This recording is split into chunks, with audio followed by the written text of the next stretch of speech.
అందరికీ నమస్కారం అండి. జీత్ విజయాస్ ఛానల్కు స్వాగతం.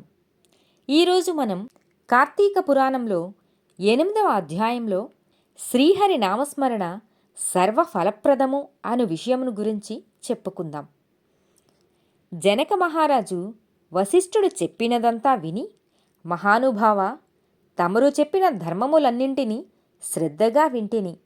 అందు ధర్మము బహుసూక్ష్మమనియు పుణ్యము సులభంగా కలుగుననియు అది నదీ స్నానము, దీపదానము, ఫలదానము, అన్నదానము, వస్త్రదానము వలన కలుగుననియూ చెప్పితిరి. ఇట్టి స్వల్ప ధర్మముల చేతనే మోక్షము లభించుచుండగా వేదోక్తముగా యజ్ఞయాగాదులు చేసిన గాని పాపములు పోవని మీ వంటి మునుశ్రేష్ఠులే చెప్పుచుందురు గదా. మరి తమరు ఈ సూక్ష్మములో మోక్షముగా కనబరిచినందుకు నాకు అమితాశ్చర్యము కలుగుచున్నది. దుర్మార్గులు కొందరు సదాచారములను పాటింపక వర్ణసంకరులు రౌరవాది నరకహేతువులకు మహాపాపములు చేయువారు ఇంత తేలికగా మోక్షము పొందుట వజ్రపు కొండను గోటితో పెకలించుట వంటిది. కావున దీని మర్మమును విడమరిచి విపులీకరించి ప్రార్థించుచున్నాను అని కోరెను. అంతట వశిష్ఠుల వారు చిరునవ్వు నవ్వి, జనక మహారాజా, నీవు వేసిన ప్రశ్న సహేతుకమైనదే. నేను వేదాంగములను కూడా పఠించి తిని, వానిలో కూడా సూక్ష్మ మార్గాలున్నవి. అవి ఏమనగా సాత్విక, రాజస, తామసములు అని ధర్మము 3 రకములు. సాత్వికమనగా దేశకాల పాత్రలు 3ను సమకూడిన సమయమున సత్వమను గుణము జనించి ఫలమంతయును పరమేశ్వరార్పితము కావించి మనోవాక్కాయ కర్మలచే నొనర్చిన ధర్మము. ఆ ధర్మమందు ఎంతయో ఆధిక్యత కలదు. సాత్విక ధర్మము సమస్త పాపములను నాశనమునర్చి పవిత్రులను చేసి దేవలోక భూలోక సుఖములు చేకూర్చును.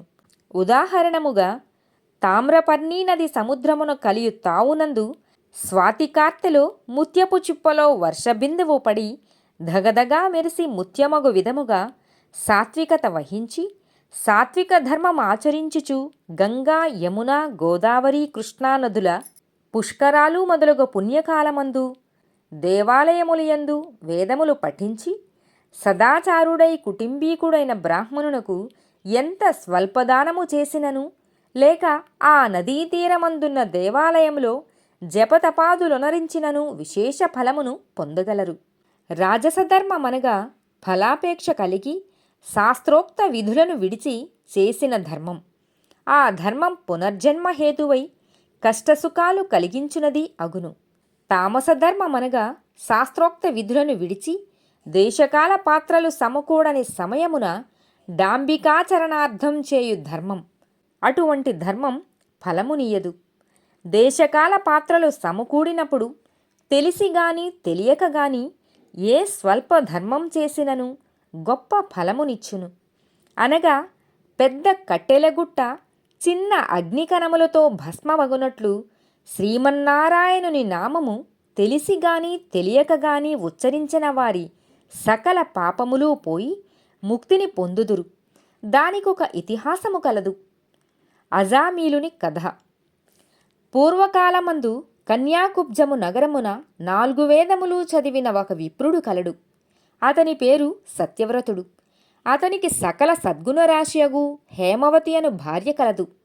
ఆ దంపతులు అన్యోన్య ప్రేమ కలిగి అపూర్వ దంపతులు అని పేరు బడసిరి. వారికి చాలా కాలమునకు లేక ఒక కుమారుడు జన్మించెను. వారు ఆ బాలుని అతిగారాభముగా పెంచుచు అజామీలుడని నామకరణము చేసిరి. ఆ బాలుడు దినదిన ప్రవర్ధమానుడగుచు అతిగారాభము వలన పెద్దలను కూడా నిర్లక్ష్యముగా చూచుచు దుష్ట సావాసములు చేయుచు విద్యను అభ్యసింపక బ్రాహ్మణ ధర్మములు పాటించక సంచరించుచుండెను.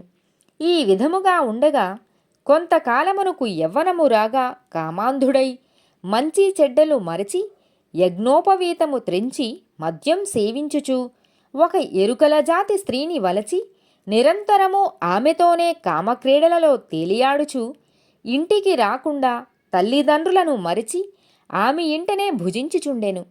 అతిగారాభము ఎట్లు పరిణమించినదో వింటివా రాజా?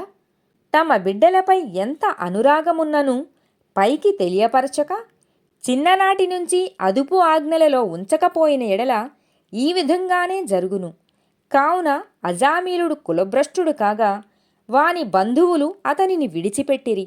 అందుకు అజామీలుడు రెచ్చిపోయి వేట వలన పక్షులను జంతువులను చంపుతూ కిరాత వృత్తిలో జీవించుచుండెను. ఒక రోజున ఆ ఇద్దరు ప్రేమికులు అడవిలో వేటాడుతూ ఫలములు కోయిచుండగా ఆ స్త్రీ తేనెపట్టుకై చెట్టెక్కి తేనెపట్టు తీయబోగా కొమ్మ విరిగి క్రిందపడి చనిపోయెను. అజామీలుడు ఆ స్త్రీపై పడి కొంతసేపు ఏడ్చి తరువాత ఆ అడవియందే ఆమెను దహనము చేసి ఇంటికి వచ్చెను. ఆ ఎరుకల దానికి అంతకుముందే ఒక కుమార్తె ఉండెను. కొంతకాలమునకు ఆ బాలికకు యుక్తవయస్సు రాగా కామాంధకారముచే కన్నూ మిన్నూ గానక అజామీలుడు ఆ బాలికను కూడా చేపట్టి ఆమెతో కూడా కామక్రీడలలో తేలియాడుచుండెను. వారికి ఇద్దరు కొడుకులు కూడా కలిగిరి. ఇద్దరూ పురిటిలోనే చచ్చిరి. మరల ఆమె గర్భము ధరించి ఒక కుమారుని కనెను. వారిద్దరూ ఆ బాలునికి నారాయణ అని పేరు పెట్టి పిలుచుచు ఒక్క క్షణమైనను విడువక ఎక్కడకు వెళ్ళినా వెంటబెట్టుకొని వెళ్ళుచు నారాయణ నారాయణ అని ప్రేమతో సాకుచుండిరి. కాని నారాయణ అని స్మరించిన ఎడల తన పాపములు నశించి మోక్షము పొందవచ్చునని అతనికి ఏమాత్రమూ తెలియకుండెను. ఇట్లు కొంతకాలము జరిగిన తరువాత అజామీలునకు శరీరపటుత్వము తగ్గి రోగగ్రస్తుడై మంచము పట్టి చావునకు సిద్ధపడి ఉండెను. ఒకనాడు భయంకర ఆకారములతో పాశాది ఆయుధములతో యమభటులు ప్రత్యక్షమైరి. వారిని చూచి అజామీలుడు భయము చెంది కుమారునిపై ఉన్న వాత్సల్యము వలన ప్రాణములు విడువలేక నారాయణ నారాయణ అనుచు ప్రాణములు విడిచెను.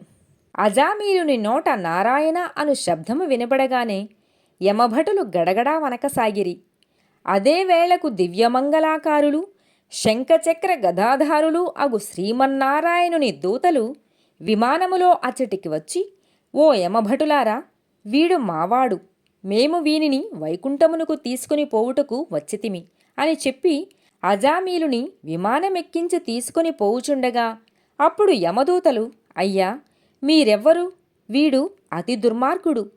వీనిని నరకమునకు తీసుకుని పోవుటకు మేమిచ్చటికి వచ్చితిమి, కావున వానిని మాకు వదలండి అని కోరగా విష్ణుదూతలు ఇట్లు చెప్పసాగిరి.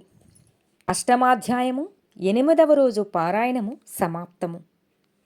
మరొక అధ్యాయంలో మళ్ళీ కలుద్దాం. సర్వేజన సుఖినో భవంతు.